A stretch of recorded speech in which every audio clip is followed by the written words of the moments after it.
मेरी अपनी सबकी है ये,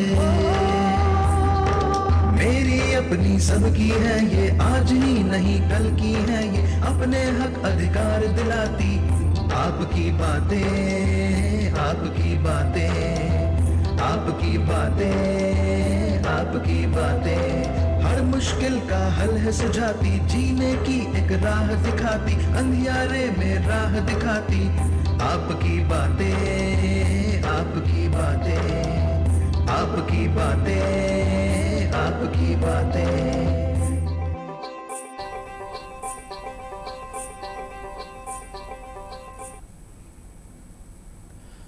दर्शकों नमस्कार, आप सभी का बहुत बहुत स्वागत, अभिनंदन। कार्यक्रम है आपकी बातें। आज इस कार्यक्रम में हम कर्मचारी भविष्य निधि संगठन के बारे में महत्वपूर्ण बातें करने जा रहे हैं और हम आपको ये बता दें कि कर्मचारी भविष्य निधि संगठन सामाजिक सुरक्षा संगठन में काफ़ी अग्रणी है।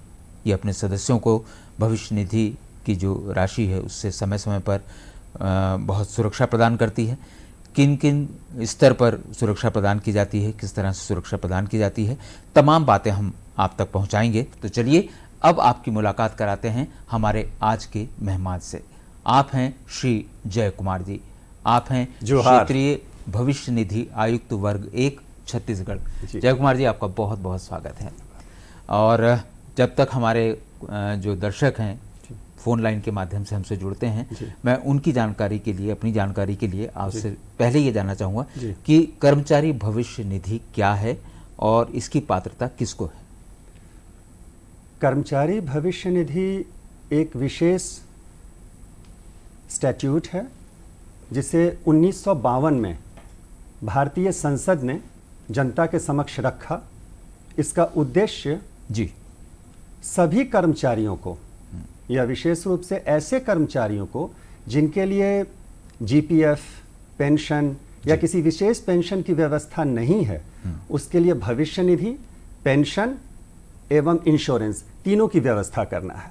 अच्छा जी, तो सर अब एक महत्वपूर्ण बात ये आती है कि कोविड-19 के चलते हुए जिस तरह से संपूर्ण देश में लॉकडाउन चल रहा है, इस दौरान कर्मचारी भविष्य निधि संगठन अपने सदस्यों को क्या कुछ विशेष योजनाओं के तहत सुविधा प्रदान कर रही है, उस बारे में हमारे दर्शकों को बताएं। देखिए, जैसा हम सभी जानते हैं, कर्मचारी भविष्य निधि संगठन अधिनियम के अंतर्गत, यानी जिसे हम कर्मचारी भविष्य निधि अधिनियम 1952 कहते हैं, उसके अंतर्गत 3 मुख्य योजनाएं चलती हैं। एक तो भविष्य निधि योजना है जो 1952 से चल रही है, दूसरी कर्मचारी पेंशन योजना है जो 1971 से चल रही थी, जिसका आमूल चूल परिवर्तन कर एक नए रूप में 1995 में आया। अच्छा, तो ये पेंशन की योजना हुई। तीसरी योजना जो इंश्योरेंस की है, वो योजना 1976 से लागू है। तो मूलतः ये 3 योजनाएं लागू हैं। तो भविष्य निधि योजना जो 1952 से लागू है, जिसे हम कर्मचारी भविष्य निधि योजना कहते हैं, उस योजना के अंतर्गत किसी भी कर्मचारी की व्यक्तिगत आवश्यकताओं के मद्देनजर कई तरह के विशेष प्रावधानों में अग्रिम निकासी की सुविधा है, जिसे हम विड्रॉल भी कहते हैं, एडवांस भी कहते हैं। और ये निकासी परिवार में अगर कोई बीमारी है उससे संबंधित है, अगर आपके ऊपर जो आश्रित बच्चे हैं या परिवारजन हैं उनकी शिक्षा या उनकी शादी से संबंधित है, खुद की शादी से भी संबंधित है। सामाजिक सुरक्षा का एक बहुत बड़ा आयाम आवास से संबंधित होता है। तो आवास से संबंधित भी 3 प्रकार के प्रावधान हैं उससे एडवांस लेने के, विड्रॉल लेने के। एक है कि आप अगर भूमि खरीदना चाहते हैं तो उसके अंतर्गत एक आपको एडवांस मिल सकता है। फिर अगर भूमि और भवन दोनों को आप साथ लेना चाहते हैं तो मिल सकता है। तीसरा है, आपने कहीं से लोन ले लिया भूमि, भवन या फ्लैट को खरीदने के लिए, तो लोन के रीपेमेंट यानी हाउसिंग लोन के रीपेमेंट की भी सुविधा है। और चौथा, जो शुरू में मेरी जानकारी में नहीं आ रहा था, वो ये है कि आपके पास कोई पुराना भवन है और आप अपनी वर्तमान आवश्यकताओं के मद्देनजर उसका जीर्णोद्धार कराना चाहते हैं, रिनोवेशन कराना चाहते हैं, तो उसके लिए भी एडवांस और विड्रॉल की सुविधा है। जी सर, मैं आपसे और इस पर विस्तार से चर्चा करूंगा मैं आपसे। इस बीच एक दर्शक हमारे साथ जुड़ गए हैं, हम उनका फोन ले लेते हैं। हेलो हेलो हाँ सर जी, गुड आफ्टरनून, नमस्कार। गुड नमस्कार जी। आफ्टरनून, नमस्कार। मानवेंद्र साहू बोल रहा हूँ, बांधा बाजार, जिला राजनांदगांव से। साहू जी, स्वागत है कार्यक्रम में आपका। अपना प्रश्न रखें। जी सर, धन्यवाद। मेरा प्रश्न ये है कि इस कोरोना के समय में अगर कोई सरकारी कर्मचारी ड्यूटी में है और ड्यूटी के दौरान उसकी डेथ हो जाती है, तो उसके परिवार वालों को कोई मुआवजा राशि निर्धारित की गई है क्या सर, सरकार के द्वारा? ये जानना चाहते हैं जी। मानवेंद्र साहू साहू जी। मानवेंद्र साहू जी, सबसे पहले तो मैं ये बता दूं कि कर्मचारी भविष्य निधि अधिनियम और उसके अंदर में जो योजना है वो मूलतः गैर सरकारी कर्मचारियों के लिए है, क्योंकि गैर सरकारी कर्मचारी ही हैं जिन्हें शासन के द्वारा किसी प्रकार के पेंशन की या भविष्य निधि की सुविधा नहीं है, तभी वो कर्मचारी भविष्य निधि के अंतर्गत आते हैं। फिर भी एक सामान्य भारतीय नागरिक होने के नाते मैं अपनी जानकारी आपसे साझा करता हूं कि अगर आप सरकारी कर्मचारी हैं और किसी तरह की ऐसी बातें होती हैं, तो जो नेशनल डिज़ास्टर मैनेजमेंट एक्ट 2005 है, जिसमें अभी मार्च के अंत में और अप्रैल में भी 2-3 बार भारत के जो गृह सचिव हैं वो उसके निदेशक के तौर पर कार्य करते हैं, उन्होंने कई तरह के उसमें अभी सुधार किए हैं, कई तरह के उसमें परिवर्तन किए गए हैं आवश्यकताओं परिस्थितियों के मद्देनज़र। आप कृपया अपने संबंधित विभाग के जो अध्यक्ष हैं उनसे, विभाग के जो पीआरओ हैं या पर्सनल के हेड हैं उनसे, या जनरल एडमिनिस्ट्रेशन डिवीजन है, आप उससे इस विषय पर जानकारी लें। वो सही जानकारी आपके सामने रखेंगे, क्योंकि नेशनल डिज़ास्टर मैनेजमेंट एक्ट 2005 के अंतर्गत कई प्रावधान ऐसे किए गए हैं। जी। इस फ़ोन कॉल के पहले हम बात कर रहे थे जी। कि आपने बताया मकान लेने के लिए, ज़मीन लेने के लिए, मकान के रिनोवेशन के लिए जी। और भी आप विषयों पर आ रहे थे, लेकिन एक कॉलर इस बीच हमारे साथ फिर जुड़ गए हैं, हम उनका भी फ़ोन ले लेते हैं। जी। Hello hello. हेलो जी। हाँ, नमस्ते सर। नमस्ते, अपना नाम बताइए, कहाँ से बोल रहे हैं? मेरा नाम कुमारी सोनी है, जिला बलौदा बाजार, छत्तीसगढ़ से। जी। और जो हमारे स्टूडियो में आए हैं आज, उन सर को भी नमस्ते। नमस्कार सोनी जी। जी। हाँ सर, मैं ये पूछना चाहती थी कि कर्मचारी भविष्य निधि किन किन लोगों के लिए उपयुक्त है? जी, ठीक सोनी है। जी, कर्मचारी भविष्य निधि उन सभी कर्मचारियों के लिए उपयोगी है जो किसी भी प्रकार के रेगुलर एम्प्लॉयमेंट में हैं, बशर्ते जिस संस्था में वो कार्यरत हैं वहाँ कम से कम 20 कर्मचारी हों, तब तो यह अनिवार्य रूप से लागू होता है। किंतु अगर 20 से कम कर्मचारी हैं और कर्मचारियों का बहुमत इस अधिनियम को अपने ऊपर लागू करना चाहता है और जो उनके नियोक्ता हैं, यानी जो मालिक हैं, जो मैनेजर हैं, वो भी इसके लिए सहमत हैं, क्योंकि उनका भी अंशदान आता है, तो यह स्वैच्छिक रूप से लागू हो जाता है। सिनेमा हॉल और न्यूज़पेपर के केस में, यानी इन दो वर्ग के जो संस्था है उनके केस में यह बिना किसी कर्मचारियों की न्यूनतम संख्या के स्वतः लागू हो जाता है। जी। जय कुमार जी, अब मैं आपसे ये जानना चाहूँगा कि हमने सुना है यूनिवर्सल अकाउंट नंबर एक रहता है जी। इस बारे में आप बताएं। 2012 के आसपास, वैसे 2008 से ही इस बात की आवश्यकता महसूस की जा रही थी कि कर्मचारी जब अपनी सेवा का स्थानांतरण करता है तो कई बार उसे अपने भविष्य निधि के जो खाते हैं उसके स्थान परिवर्तन में उसे कई तरह की समस्या का सामना करना पड़ता था, क्योंकि कर्मचारी की उम्र भी कई बार बदल जाती है, उसके पते भी बदल जाते हैं। जी जी। तो 2012 के आसपास कर्मचारी भविष्य निधि संगठन ने यूनिवर्सल अकाउंट नंबर का एक कंसेप्ट लाया, और जैसा आप जानते हैं ये एक सार्वभौम अकाउंट नंबर है, ये अल्फा न्यूमेरिक भी है, और इसका मूल उद्देश्य ये था कि आप अपनी सेवा कितनी बार भी बदलें, आपका जो प्रोविडेंट फंड अकाउंट नंबर है जो आपके नियोक्ता से जुड़ा हुआ होता है वह हर बार नया हो सकता है, किंतु यूनिवर्सल अकाउंट नंबर सेम रहेगा, समान रहेगा, वही रहेगा। इसका फायदा ये होगा कि एक यूनिवर्सल अकाउंट नंबर से अगर 5, 6, 7, 8, 12, 15 भी अगर अलग अलग आपके एम्प्लॉयमेंट के जो पीरियड्स हैं वो हैं तो उनको जोड़ा जा सके। जी जी। उसी में उसको और प्रभावी बनाने के लिए नई उसमें तकनीक का समावेश किया गया। तो जो केवाईसी हम जिसे जानते हैं, जी जी। जैसे हमारा आधार नंबर है, पैन नंबर है, हमारे बैंक अकाउंट नंबर है और अब मोबाइल नंबर है।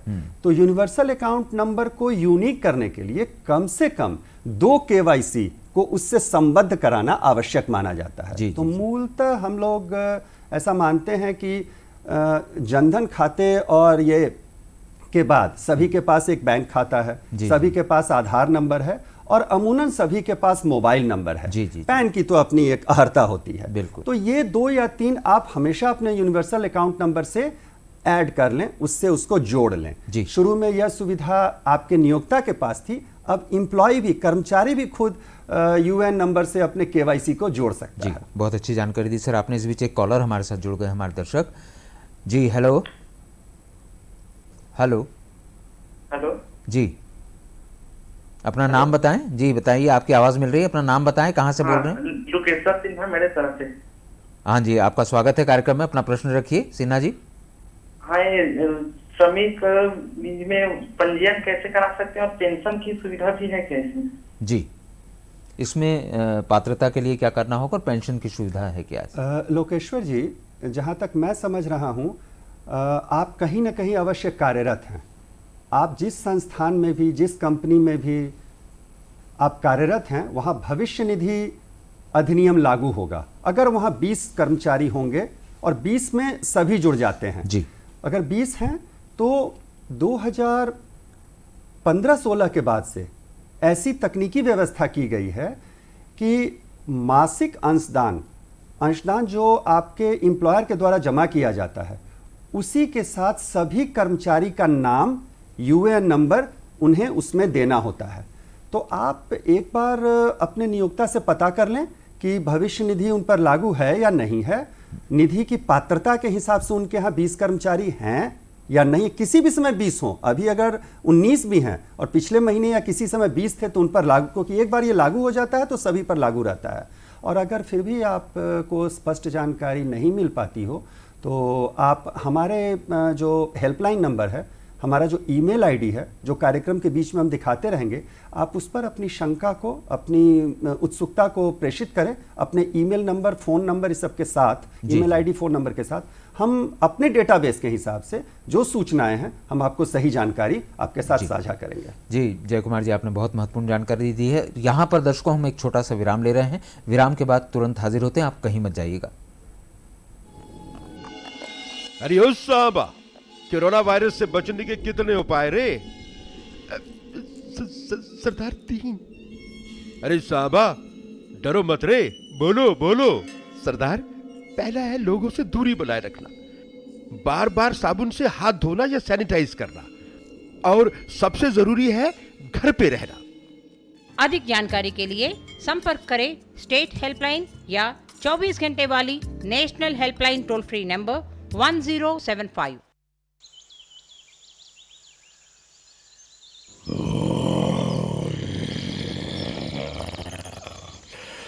लापरवाही से बाहर मत फिरो, शेर हो या हीरो हो, सवाल खतरों से खेलने का नहीं, जिंदगी का है, या तो खुद का या अपनों का।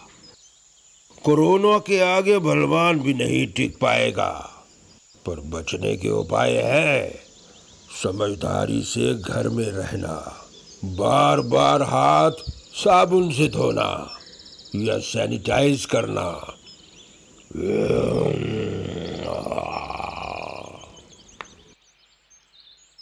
अधिक जानकारी के लिए संपर्क करें स्टेट हेल्पलाइन या 24 घंटे वाली national helpline toll free number 1075। दर्शकों, विराम के बाद एक बार फिर आपका बहुत बहुत स्वागत है। विषय है कर्मचारी भविष्य निधि संगठन से संबंधित हम आपसे बातचीत कर रहे हैं। हमारे साथ हैं जय कुमार जी, आप हैं क्षेत्रीय भविष्य निधि आयुक्त छत्तीसगढ़ वर्ग 1। इस बीच हमारे साथ एक कॉलर और जुड़ चुके हैं सर, हम पहले उनसे बात करते हैं फिर आगे बढ़ते हैं। Hello hello hello. हाँ सर, नमस्कार, राम राम। नमस्कार जी, राम राम। कहाँ से बोल रहे हैं? कौन? निर्मलकर बेमेतरा, छत्तीसगढ़ से। निर्मलकर जी, स्वागत है आपका कार्यक्रम में, अपना प्रश्न रखें। असंगठित श्रमिक मैं स्वयं हूँ, बेमेतरा से पंजीयन हुआ है सर जी। तो पेंशन योजना के लिए मेरी उम्र नहीं हुआ है, तो मेरे को और क्या करना पड़ेगा उसमें? ये करने के लिए मेरे को पेंशन के लिए फॉर्म भरना पड़ेगा कि आंशिक अंशदान जमा करने के लिए क्या करना पड़ेगा? जी भागवत निर्मलकर जी, मुझे जैसा आपके द्वारा दी गई जानकारी से पता चल रहा है कि आप भविष्य निधि के सदस्य हैं, क्योंकि भविष्य निधि के सदस्य होने पर ही आप पेंशन योजना के भी सदस्य होते हैं। यहाँ मैं यह स्पष्ट कर दूं कि कर्मचारी भविष्य निधि योजना के सदस्य होने पर आपके पास यह विकल्प नहीं होता है कि आप किसी एक योजना के सदस्य रहें।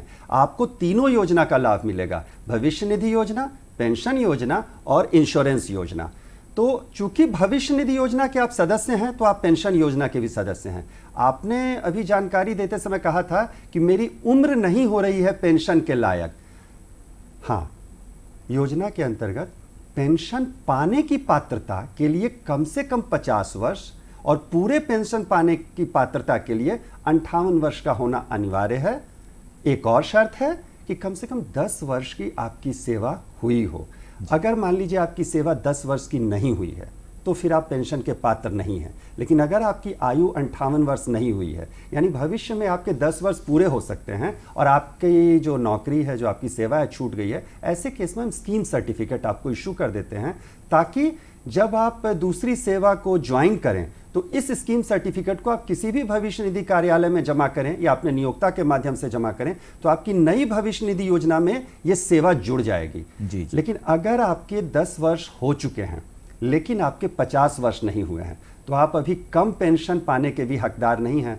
तो थोड़ा सा इंतज़ार करना होगा, क्योंकि किसी भी योजना का जो कार्यान्वयन होता है वो उसके अपने प्रावधानों के तहत होता है और ये प्रावधान कई तरह की चीज़ों को ध्यान में रख के बनाए जाते हैं। जी, जी, जी। तो मेरी सलाह है कि आप थोड़ा इंतज़ार कर लें, और अगर आप 58 वर्ष तक इंतज़ार करें तो वो ज़्यादा अच्छा है, क्योंकि 58 वर्ष से जितने वर्ष पहले आप पेंशन प्राप्त करने लगते हैं, प्रत्येक वर्ष के लिए पूरे जीवन भर 4% कम पेंशन आपको मिलता है। जी जी। यानी 100 रुपये हैं और आपने 57 वर्ष में पेंशन अप्लाई किया तो 96 रुपये आपको पूरे जीवन भर पेंशन मिलेगा। आपने 56 वर्ष में किया तो आपको 92 रुपये पेंशन मिलेगा।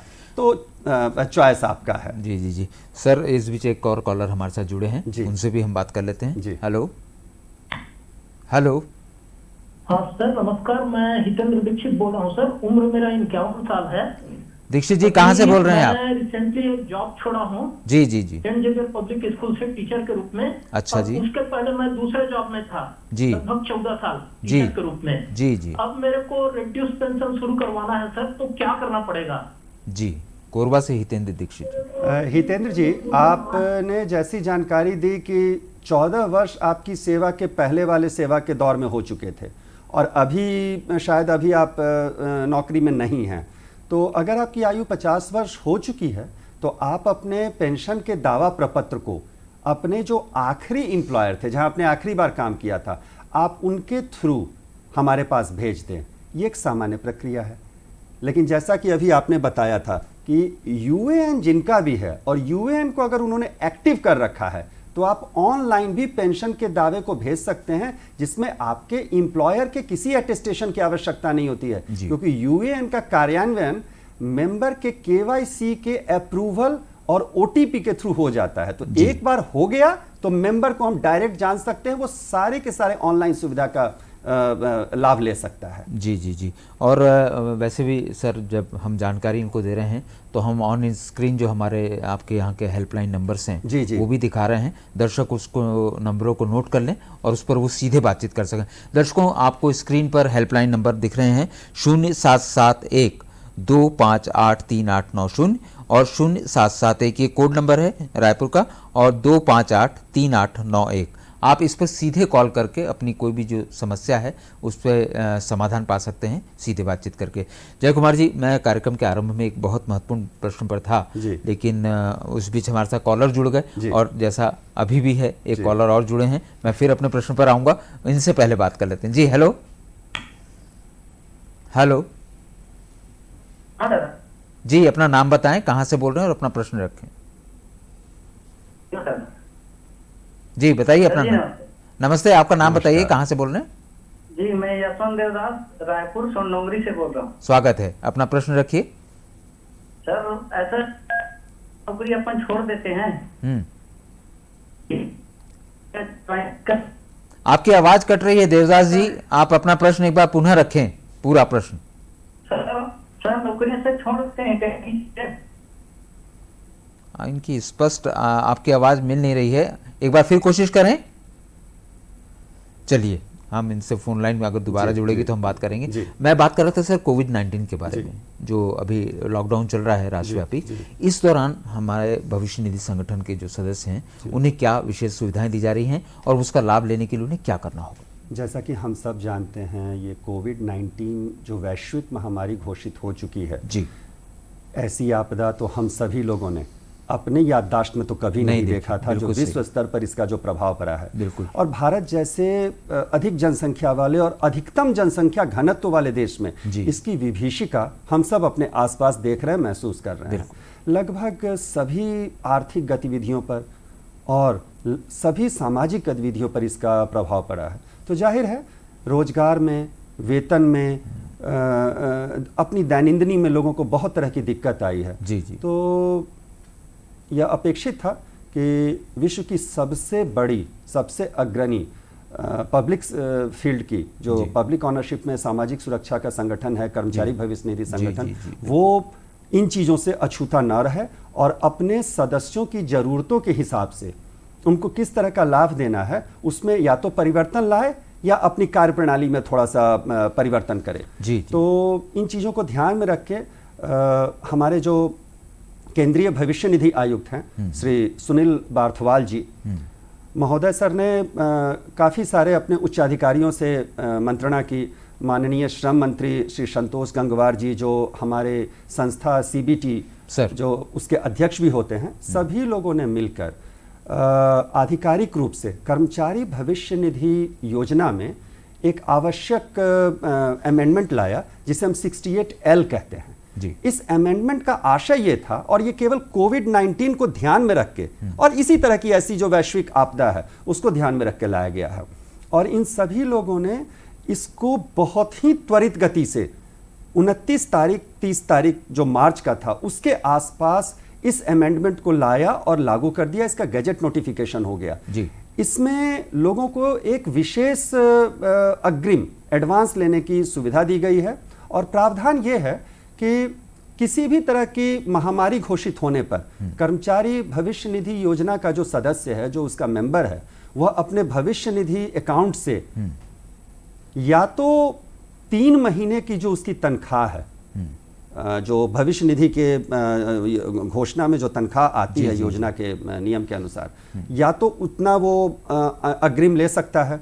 दूसरा ये है कि जो उसके टोटल बैलेंस हैं, यानी उसके भविष्य निधि खाते में जितने भी हैं उसका वो 75% यानी लगभग 3/4 वो ले सकता है, या जितनी उसकी आवश्यकता हो। इन तीनों में जो सबसे कम है उसे लिया जाएगा।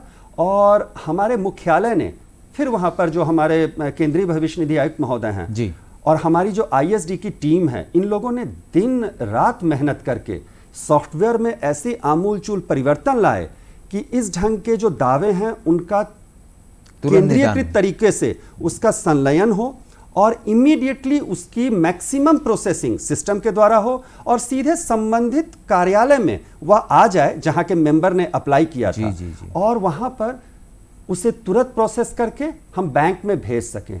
और इसके लिए मैक्सिमम समय, जो अधिकतम समय है दावे प्राप्त होने से राशि के मेंबर के खाते में जमा होने तक, क्रेडिट होने तक 3 दिन का समय है।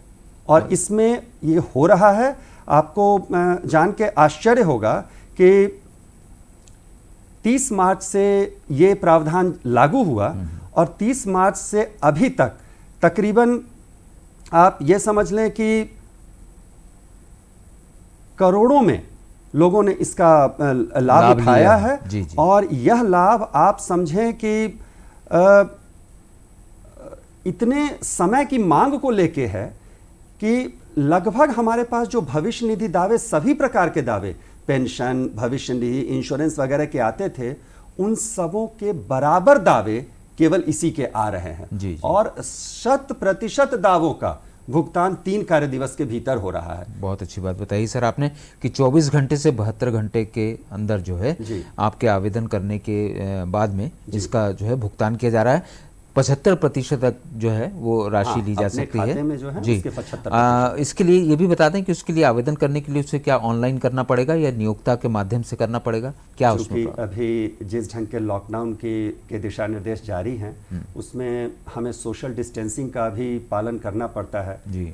मैंने इसीलिए कार्यक्रम की शुरुआत में अपने जो बैठने की व्यवस्था है उसको भी मैंने कहा था जितनी दूर हम कर सकते हैं करें।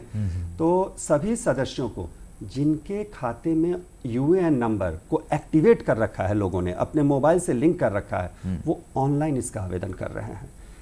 जिनके खाते यूएएन से एक्टिव नहीं है, केवाईसी से पूरी तरह कनेक्ट नहीं थे, उनके तो हार्ड कॉपी भी बाय पोस्ट हम एक्सेप्ट कर रहे हैं। लेकिन ऐसे लोग से हमारा आग्रह है कि अति शीघ्र अपने भविष्य निधि खातों को अपने आधार, मोबाइल और बैंक अकाउंट नंबर से जोड़ लें, उससे सक्रिय कराएं, ताकि इस ढंग की किसी भी परिस्थिति में आप घर बैठे अपने स्मार्टफोन, लैपटॉप, कंप्यूटर या अपने किसी मित्र के सिस्टम या कंप्यूटर से आप अपने भविष्य निधि के दावों को सीधे भेज सकें और कर्मचारी भविष्य निधि संगठन उसको त्वरित गति से उसका भुगतान कर सके। सर, हम कार्यक्रम के एकदम अंतिम पड़ाव पर हैं। बहुत संक्षिप्त में चलते चलते आपसे जानना चाहूँगा कि इसमें जो बीमा का लाभ है वो किस तरह से है, और ऑन रोल जो है अगर कर्मचारी की मृत्यु हो जाती है तो उसके परिजनों को इसका भुगतान किस तरह से हो सकता है, बहुत संक्षिप्त में आपसे जानना चाहूँगा। बीमा लाभ जो कर्मचारी भविष्य निधि योजना से जुड़ा हुआ एक बहुत महत्वपूर्ण लाभ है, जिसकी ज़्यादातर चर्चा नहीं हुई है और ज़्यादातर लोगों को इसके बारे में जानकारी नहीं है। उसके प्रावधान ऐसे हैं कि अगर कंपनी के रोल पर, यानी अगर वो कर्मचारी नौकरी पर था, चाहे वो नौकरी वाले कैंपस में रहा हो या कैंपस से बाहर रहा हो, अगर वह सदस्य था और एक दिन भी उसने कार्य किया है और उसका वेतन मिलने वाला था, रोल पर उसका नाम था, तो किसी भी दुर्घटना का शिकार होने पर उसके जो आश्रित हैं या जो लीगल हेयर हैं उनको इसका भुगतान किया जाता है। और इसमें भुगतान का इसका जो फॉर्मूला है वो ऐसा है कि भविष्य निधि अंशदान जो उसके पिछले 1 वर्ष के थे, उस अंशदान का जो मंथली अंशदान है उसका 30 गुना जो उसका बैलेंस है, उसको मंथली एवरेज बैलेंस को, मान लीजिए 100 रुपए उसके 12 महीने के थे, तो 100 रुपए उसका एवरेज हुआ, उसको 30 से आप गुना कर दें। एक ये पार्ट हुआ, और दूसरा पार्ट है कि उसका एक बोनस का पार्ट आता है कि जो एवरेज बैलेंस है उसका 50% उसे बोनस में, सब्जेक्ट टू मैक्सिमम ऑफ 1.5।